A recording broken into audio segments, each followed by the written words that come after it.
Hello, je suis Aline, coach business chez The Bee Boost. Après des années de freelance en tant que retoucheuse photo, je suis devenue coach business et j'aide désormais les entrepreneurs à booster leur entreprise. Si vous êtes à la recherche de stratégies, d'astuces, de retours d'expérience, de partage et d'une bonne dose de bonne humeur, vous êtes au bon endroit. Dans ce podcast, seul ou avec mes invités, je vous partage tout pour vous inspirer au quotidien, vous aider à atteindre tous vos objectifs et faire en sorte que vous puissiez développer le business de vos rêves. Alors, installez-vous confortablement et c'est parti pour l'épisode du jour. Hello à tous et bienvenue dans l'épisode 249 du podcast Je peux pas, j'ai business. Comme d'habitude, trop contente de vous retrouver et j'ai une question pour vous à vous poser. Comment s'est passée votre année 2023 ? Si vous écoutez cet épisode de podcast à peu près aux alentours de sa sortie, c'est-à-dire fin novembre 2023, la question c'est comment s'est passée votre année ? Et même si on est actuellement au mois de décembre, comment est-ce que vous vous sentez ? Il y a un petit feedback avec une rétrospective quand vous regardez en arrière quels sont les 3 mots-clés pour résumer votre année. Ça, je suis super intéressée que vous veniez me voir sur Instagram et que vous me disiez « Aline, voici les 3 mots-clés qui résument mon année 2023 ». Décembre, je trouve que c'est le meilleur moment pour à la fois préparer son année à venir, faire le bilan sur l'année passée. Je trouve qu'il y a une énergie très très spéciale dans ce mois qui clôture un cycle, qui est le cycle d'une année. Puis même, il y a un peu cette énergie d'introspection. Il fait froid, on est chez nous, on est avec nos plaids, on aime bien brainstormer sur l'ordi. Moi, je sais que c'est là où je suis la plus productive pour créer des nouvelles offres, pour réfléchir aussi un petit peu au futur du business. Bref, vous l'avez compris, je pense, j'adore la période des fêtes, j'adore la fin d'année pour tout ce qu'elle représente. Et surtout, j'adore m'activer et faire le bilan de mon année. Je ne sais pas de quelle team vous êtes, mais personnellement, je sais que je ne suis pas de la team où j'attends janvier. Parce que pour moi, janvier, c'est l'énergie de nouveau départ, c'est l'énergie d'action, c'est l'énergie de vas-y, on y va, on attaque. Et c'est certainement pas l'énergie, pour moi en tout cas, de rétrospective. C'est-à-dire que quand j'entame la nouvelle année, j'aime déjà avoir mon plan d'action, j'aime déjà avoir fait un feedback sur tout ce qui s'est passé au cours des 12 derniers mois et de ne plus avoir qu'à dérouler le plan d'action pour la suite. Bref, ça c'était juste mon petit partage perso.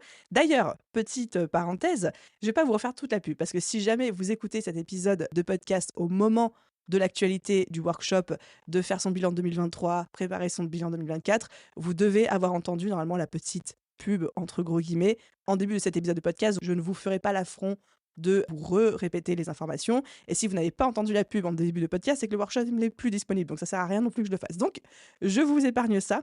Tout est-il que dans cet épisode de podcast, l'objectif pour moi est de vous aider à aligner toutes les actions à faire, selon moi, dans votre business au mois de décembre, à la fois pour clôturer l'année qui vient de se passer et pour commencer à poser les jalons, à préparer l'année à venir. Ici, c'est 2024, mais l'épisode sera bien évidemment applicable pour toutes les années futures.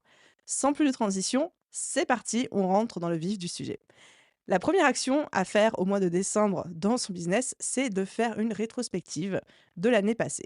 Rétrospective, c'est ce qui a fonctionné, ce qui n'a pas fonctionné, les leçons qu'on a apprises, ce qu'on veut, ce qu'on a aimé, ce qu'on ne veut plus, ce qu'on n'a pas aimé, quelles sont les habitudes qui nous ont rendu service, quelles sont les habitudes qui nous ont desservi, quels sont les clients avec qui on a aimé bosser, les clients avec qui on n'a pas aimé bosser, ou la typologie de clients avec laquelle on n'a pas aimé bosser, les prestataires avec qui on a apprécié collaborer, les prestataires avec qui on se dit finalement que pour X ou Y raison, on ne souhaite plus retravailler. Qu'est-ce qu'on peut faire d'autre en termes de rétrospective ? Regarder un petit peu où en sont nos objectifs, le chiffre d'affaires, les choses comme ça. Et aussi, ça j'adore cette partie, regarder un petit peu quels ont été les effets 20-80 de notre business. Je suis une énorme fan de la fameuse règle des 20-80. Donc, je la répète pour ceux qui ne sont pas familiers. Les 20-80, ça nous vient d'une loi de productivité qui s'appelle la loi de Pareto, qui stipule que 80% des résultats proviennent de 20% des actions, ou alors si je le formule différemment, que 20% des actions qu'on fait génèrent 80% des résultats. Donc c'est l'effet de se dire, c'est pas parce que je me donne à 100% de mon énergie que je vais avoir 100% de résultats, c'est juste quels sont les 20% d'actions qui ont généré 80% des résultats, quels sont les 20% de clients qui me rapportent 80% de mon chiffre d'affaires, quels sont les 20% de mes contenus qui m'apportent 80% de trafic, quels sont les 20% de mes offres qui m'attirent 80% des demandes de devis. Enfin, ça peut fonctionner dans plein de domaines, ou quels sont les 20% d'habitudes que j'ai au quotidien qui génèrent 80% des effets sur mon bien-être, mon écologie personnelle, etc. On peut décliner ça dans toutes les sphères et pas que au sein du business. Et j'adore, à la fin de chaque année, faire une petite rétrospective et me demander, ça a été quoi les 20-80 de mon année ? Ça a été quoi les 20% d'actions, de choses mises en place dans ma vie, aussi bien personnelle que professionnelle, qui ont généré 80% des résultats que je cherchais à générer. Donc voilà, l'idée c'est de faire un petit peu la rétrospective de tout ce qui s'est passé sur votre année, quels ont été les temps forts, quels ont été les cycles, les leçons que vous avez apprises et de pouvoir un peu capitaliser là-dessus. Parce que l'idée c'est évidemment de couper dans la mesure du possible ce qu'on a envie de couper, ce qu'on n'a pas envie de reproduire ou de reconduire sur l'année à venir et de continuer à faire plus de ce qui fonctionne. Donc dans l'esprit de ce fameux 20-80, les quelques petites choses qui ont fonctionné pour nous cette année, c'est de se dire comment est-ce que j'en fais plus l'année prochaine, vu que apparemment c'est ça qui m'a le plus servi et qui a généré le plus de résultats d'un point de vue personnel ou d'un point de vue business, encore une fois. Donc ça, cette rétrospective, on peut la faire d'un point de vue stratégique, d'un point de vue mindset, d'un point de vue développement personnel, tout ce que vous voulez. Et d'ailleurs, encore une fois, je refais ma pub, mais si vous avez envie d'avoir la méthodologie pour faire ça pas à pas, ou que vous ne voulez pas faire ça seul, venez au workshop. Venez au workshop littéralement, thebiboost.fr/2024, vous allez avoir toutes les informations. Donc ça, c'était pour notre premier point, faire la rétrospective de l'année passée. Encore une fois, dans mon esprit à moi et ma perception à moi, j'adore faire mes rétrospectives en décembre pour, comme je vous le disais en introduction de cet épisode de podcast, pouvoir commencer janvier directement dans l'action, parce qu'il y a cette énergie, ce momentum qui est en place dès début janvier, mais chez tout le monde en fait, et je trouve que ça se sent dans l'air, qui fait qu'on n'a pas envie de réfléchir au passé. Quand on est début janvier, moi j'ai juste envie de ça y est, c'est bon, c'est parti, on est dans l'action, on est à fond. Ok, deuxième chose à faire en décembre dans votre business, c'est de réaliser un bilan financier de l'année passée. Ce que j'appelle un bilan financier, attendez, je vous demande pas de faire un exercice comptable complet. Déjà, votre cabinet comptable est là pour ça. Et ensuite, on n'a pas besoin de rentrer dans un aussi gros niveau de détail. Mais de savoir exactement combien vous avez rentré de chiffre d'affaires, quel type d'offres ou de services ou de produits vous ont rapporté le plus de chiffre d'affaires. Donc là, on est un peu sur le 20-80. Quels ont été vos plus gros postes de dépenses? Qu'est-ce qui vous reste à la fin de l'année? Est-ce que vous êtes bénéficiaire ou pas? Quelle est votre marge? Quel est votre bénéfice? Encore une fois, vous n'avez pas besoin de maîtriser tous les termes comptables pour juste savoir, ok, j'ai gagné tant, j'ai dépensé tant, combien il me reste? Tout simplement, une fois que j'ai tout enlevé, la TVA, la CFE, on sait qu'elle va arriver en décembre, les taxes, l'URSSAF, les choses comme ça, etc. Donc, réaliser un bilan financier de l'année passée. Je trouve qu'il y a une vraie règle que j'apprends et que je réapprends chaque mois en entrepreneuriat, c'est que les chiffres ne mentent pas. On peut avoir une bonne intuition de ce qui se passe dans notre business en fonction du nombre de ventes, puis des fois on fait des petits calculs à la volée sur nos téléphones. Ah oui, j'ai vendu tant, du coup j'ai fait tant de chiffre d'affaires, ou alors oh mon business me coûte tant à peu près par mois. Mais il y a une espèce de magie, ou pas d'ailleurs, de désillusion peut-être parfois, qui se situe dans les chiffres, qui fait que les chiffres ne mentent pas. Et quand on arrive à aligner ce qu'on a gagné, ce qu'on a dépensé, on peut aussi prendre des décisions plus éclairées. Même si des fois, je suis d'accord, ça fait un peu peur et je suis la première, quand il s'agit de faire le bilan financier mensuel, à être un peu en mode je tire un peu la langue, quoi. Troisième chose à faire en décembre dans votre business, c'est de faire le tri dans vos offres et vos services. Qu'est-ce que vous allez continuer à reproposer l'année prochaine? Est-ce que vous avez des nouveautés à créer? Est-ce qu'il y a des offres, des produits, des services que vous n'avez plus envie de vendre? C'est le bon moment. Franchement, c'est vraiment littéralement le bon moment pour se poser la question. Il y a parfois des offres qu'on n'a plus envie de vendre, soit parce qu'elles ne reflètent plus la personne qu'on est, soit parce qu'elles ne nous rapportent pas assez de chiffre d'affaires, soit parce qu'on était amoureux de cette offre à un moment-là. Et quand je dis offre, je parle produit, service, prestation, ce que vous voulez, hein. Soit parce qu'on était amoureux de cette offre quand on l'a créée, mais là, bof, on n'a plus trop envie de la vendre, soit parce qu'on a envie de prendre un pivot dans notre business, de se positionner différemment, de s'adresser à une autre typologie de clientèle, de faire un autre type de prestation. Souvent, alors le modèle classique, c'est qu'on va des prestataires de services commencer à proposer un peu plus de la formation, du coaching, de l'accompagnement. Donc ça, c'est aussi d'autres services. Bref, est-ce que tout est toujours d'actualité? Est-ce que tout vous fait toujours kiffer? Est-ce que tout est toujours rentable? Alors, l'offre parfaite, évidemment, elle est actuelle, rentable et kiffante, mais après, tout n'a pas besoin de rentrer forcément dans ces 3 cases, hein. Ça peut être une offre qui est très rentable et très actuelle, elle vous fait un peu moins kiffer, mais comme elle vous rapporte plein d'argent, vous la gardez et c'est OK. Ça peut être une offre un petit peu moins rentable, mais super kiffante, et auquel cas vous la gardez aussi et c'est parfait. Mais l'idée, c'est aussi d'avoir un petit peu plus de clarté et de lucidité là-dessus. Donc, faites la liste de tout ce que vous vendez en termes de produits, de services, de prestations, et demandez-vous qu'est-ce que j'ai envie de reconduire ou pas. Peut-être que vous allez tout changer, peut-être que vous allez rien changer. Tout est OK à partir du moment où c'est une décision éclairée de votre part. Et c'est aussi le moment de se demander, est-ce que j'ai des nouveautés à créer pour l'année à venir? Est-ce que c'est pas le moment de caler dans mon planning cette offre que j'avais ultra envie de sortir? La quatrième chose à mettre en place dans son business au mois de décembre, c'est potentiellement, encore une fois, vous prenez pas. Dans toute la liste que je suis en train de vous énumérer, il y a peut-être des choses qui vont vous parler, d'autres un petit peu moins. Mais celle-ci, je la trouve assez smart. En tout cas, si vous voulez un petit peu d'injection de trésorerie en last minute dans votre business, c'est de proposer des offres spéciales pour les fêtes de fin d'année. Ce n'est pas parce que le Black Friday est passé que ça veut dire qu'il ne faut pas vendre. Et ce n'est pas parce qu'on est au mois de décembre que ça veut dire que les gens ne veulent plus acheter.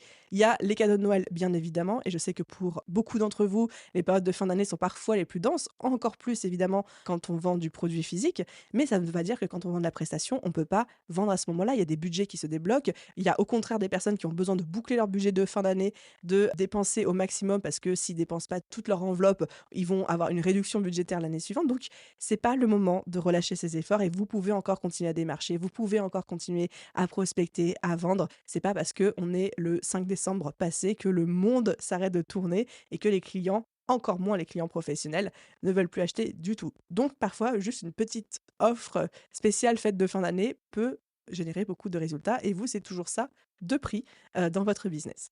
La cinquième chose à mettre en place dans votre business au mois de décembre, c'est de mettre à jour votre site internet et ou votre portfolio en fonction de ce que vous faites, de votre thématique. C'est le moment de tout mettre à jour, la page à propos, les informations de contact, ajouter vos nouveaux projets. Si vous êtes dans un domaine artistique, type par exemple photographe, mettre à jour votre portfolio. Est-ce que tout est toujours le reflet de ce que vous pouvez proposer actuellement en termes de prestations? Est-ce que c'est à votre goût, etc. Encore une fois, on peut même commencer à anticiper et mettre le copyright 2024 sur toutes les pages du site. Moi, ça, c'est chaque année un changement que j'oublie de faire et en fait je me réveille mi-février au milieu de la nuit en disant oups, j'ai oublié de mettre à jour le site internet et je change l'année. Bref, on peut le faire un petit peu en anticipation 1 ou 2 semaines avant, mais c'est surtout de vous dire voilà, c'est le moment de faire peau neuve sur votre site internet pour que, encore une fois, quand on arrive au mois de janvier, entre guillemets, tout soit propre, tout soit nickel, tout soit ok et que vous soyez au taquet pour commencer la nouvelle année qui commence. Donc mettre à jour votre site internet et ou votre portfolio. La sixième chose à faire en décembre dans votre business, c'est de faire le point sur vos besoins en termes de formation, de coaching. Vous en avez peut-être suivi courant de l'année passée, vous êtes formé sur X ou Y sujet, soit une formation en ligne, soit une formation en présentiel. Ça peut être quelque chose de très standard, type une vraie, entre guillemets, formation certifiante par l'État, ou alors ça peut être juste une formation en ligne que vous avez achetée. Vous pouvez avoir suivi un coaching, un accompagnement, un consulting, un mentoring, etc. Et de vous dire, OK, qu'est-ce que j'ai appris? Est-ce que c'était suffisant? Est-ce que ça m'a aidé? Quels sont les résultats que ça a généré pour moi? Et surtout, quels sont mes besoins à venir pour l'année qui s'en vient? C'est-à-dire, est-ce que je vais avoir besoin de me reformer? Est-ce que je vais avoir besoin de me former sur d'autres choses? Est-ce que je vais avoir besoin d'approfondir certains sujets et de commencer à préparer votre budget en fonction? Je trouve ça toujours très intelligent de se dire en amont de l'année à venir, OK, potentiellement, c'est quoi mon budget formation et mon budget coaching? Et ou d'ailleurs mon budget coaching pour l'année à venir, tout simplement parce que, un, ça nous permet de rester concentrés, focus sur nos besoins. Et 2, ça nous permet aussi de prévoir l'enveloppe budgétaire pour ça, parce qu'on le sait, quand on est entrepreneur, se former constamment, c'est une obligation. En fait, c'est même pas un choix, c'est littéralement une obligation. Et donc de prévoir en amont le budget pour ça, ça veut pas dire qu'il a besoin d'être bloqué sur votre compte dès le 1er janvier, mais en tout cas de dire en prévention, il va falloir que je mette en place quelque chose, des actions pour ce budget formation-là. Ça peut être aussi une réflexion très intelligente à avoir. Deuxième raison pour laquelle j'aime beaucoup réfléchir comme ça aussi, c'est de, comme je vous le disais, d'éviter le syndrome de l'objet brillant, de se dire que parce qu'il y a une formation qui sort et que tout le monde en parle ou que je la vois beaucoup passer ou que je vois des pubs, etc., je me dis que je vais l'acheter alors que j'en ai peut-être pas besoin.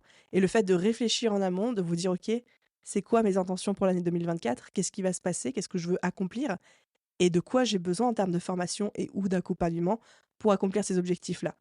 Et quand vous arrivez à vous mettre dans une démarche de j'achète un produit, un outil, un logiciel, une formation, un coaching, parce que j'en ai besoin et parce que c'est au service de mes objectifs actuels, là vous avez tout gagné. VS, et j'étais comme ça avant, d'acheter quelque chose juste parce que la pub nous fait envie, nous fait peur, ou on a la FOMO, la peur de passer à côté d'une opportunité. Enfin voilà quoi. Bref, d'être en action plutôt qu'en réaction, surtout quand on voit un peu une promo bien ficelée, on va dire. La septième chose à faire dans votre business au mois de décembre, c'est de désencombrer. Littéralement, physiquement et digitalement, votre business, le fameux declutter, comme on dit en anglais. Donc, c'est un petit peu faire un énorme rangement, un énorme ménage de partout. Physiquement, c'est de ranger votre bureau. Peut-être que vous avez des choses à revendre, du matériel que vous n'utilisez plus, des choses à jeter. C'est le moment aussi de changer peut-être un petit peu votre déco, de bouger les mobiliers. Moi, j'aime bien faire ça de temps en temps, bouger le bureau de place. Juste, ça donne une nouvelle productivité, un petit peu un renouveau. Nettoyer ce que vous nettoyez pas tout le temps. Par exemple, OK, peut-être que vous nettoyez régulièrement votre bureau, mais que, l'ordinateur un petit peu moins souvent ou le matériel un petit peu moins souvent et cetera. Comme je disais, faites le point sur les choses dont vous n'avez plus besoin, que vous utilisez plus, ça vous pouvez le vendre, ça fait toujours, une petite injection, de cash avant les cadeaux de fin d'année, c'est toujours bienvenu et aussi on peut ranger et désencombrer digitalement, c'est-à-dire ranger les drives, ranger le fameux dossier téléchargement où il y a tout qui s'accumule. Moi, j'ai un sous-dossier à trier dans le dossier téléchargement, j'ose même plus aller le voir. Votre bureau d'ordinateur, cleaner votre liste email et cetera. Encore une fois, l'idée, c'est de faire un petit peu, pas table rase, mais plutôt peau neuve pour l'année à venir et de commencer l'année du bon pied avec un business tout clean, tout propre.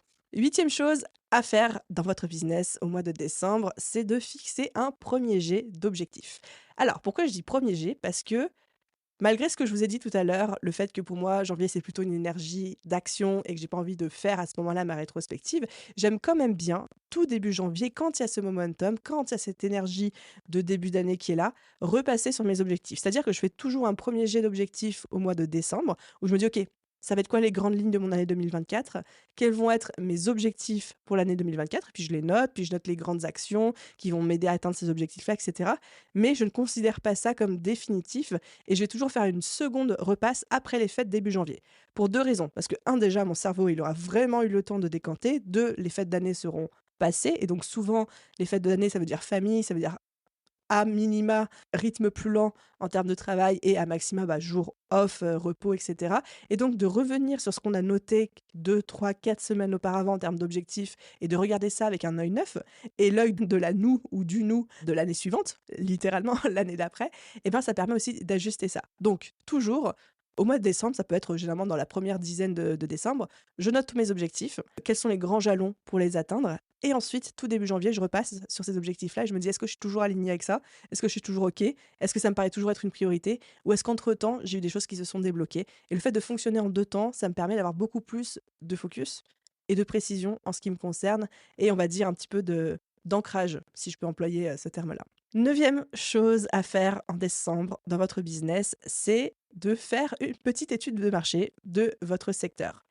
Quelles sont les grandes nouveautés qui ont eu lieu cette année dans votre thématique? Quelles sont les innovations? Qu'est-ce qui a changé? Quelles sont les nouvelles habitudes de consommation peut-être? Il y a toujours des choses qui se passent à l'échelle d'une année, ne serait-ce que là, on a tous été impactés. Je pense qu'aujourd'hui, toutes les industries sont impactées par l'arrivée de l'intelligence artificielle. Ça a révolutionné énormément de choses. D'ailleurs, si aujourd'hui vous êtes entrepreneur et que vous n'utilisez toujours pas ChatGPT au moins une fois par mois, pourquoi? Pourquoi? Non, en fait, j'entends les arguments, mais c'est devenu tellement un outil de travail aujourd'hui que je vous encourage grandement à le faire à quelques exceptions près.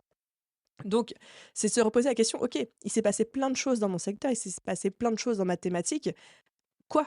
Et quelles sont les leçons que je peux en tirer? Et qu'est-ce que ça veut dire pour mon business, pour mon domaine, pour mon expertise, en fait, pour 2024?» et commencer déjà à être en anticipation.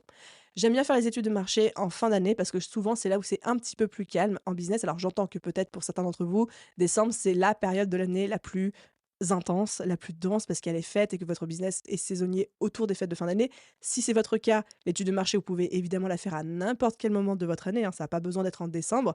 Je trouve que pour une majorité des cas, c'est une bonne période pour le faire parce que justement, on est un petit peu plus dans cette énergie de réflexion, de contemplation, de feedback et que pour beaucoup d'entre nous, c'est une période un petit peu plus calme. Donc, là, vous pouvez le faire à ce moment-là, mais encore une fois, c'est vraiment une action que vous pouvez faire plus tard dans l'année si ça vous arrange. Mais au moins une fois par an, faire une étude de marché de votre secteur pour vous demander, OK, c'est qui les nouveaux acteurs? C'est qui les concurrents? Il y a tous les ans, hein, il y a 2, 3, 4 personnes qui percent dans notre marché. Donc moi, par exemple, dans le secteur du business coaching, des business coachs qui se lancent et qui percent du jour au lendemain, il y en a tous les ans. Il y en a vraiment littéralement tous les ans. Donc, qui sont ces acteurs? Qu'est-ce qui a fonctionné pour ces personnes-là? Comment moi, je peux m'inspirer de ce que ces personnes ont fait et qui a fonctionné pour elles? Est-ce que moi, il y a des leçons que je peux en tirer? Qu'est-ce que ça veut dire pour moi? Est-ce que j'ai des choses à changer dans ma communication, et cetera? Quelles sont les innovations, les arrivées technologiques? Est-ce que la réglementation de mon secteur a changé? Est-ce que cette année, par exemple, moi, Aline, je me le demande tous les ans, est-ce que cette année, c'est devenu obligatoire d'être un coach certifié par l'État pour pouvoir employer la dénomination coach ou pas? Toujours pas, mais à mon avis, ça va venir rapidement.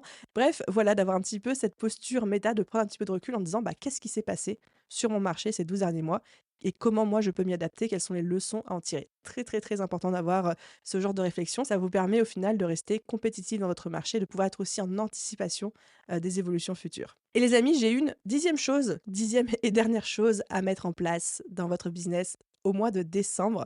C'est un petit peu, on va dire, l'astuce bonus, mais que moi je vais faire pour la première fois cette année et vraiment c'est devenu une règle d'or, c'est, et je vous invite à le faire aussi de votre côté, de prévoir à l'avance toutes vos vacances de l'année 2024, toutes vos vacances de l'année à venir.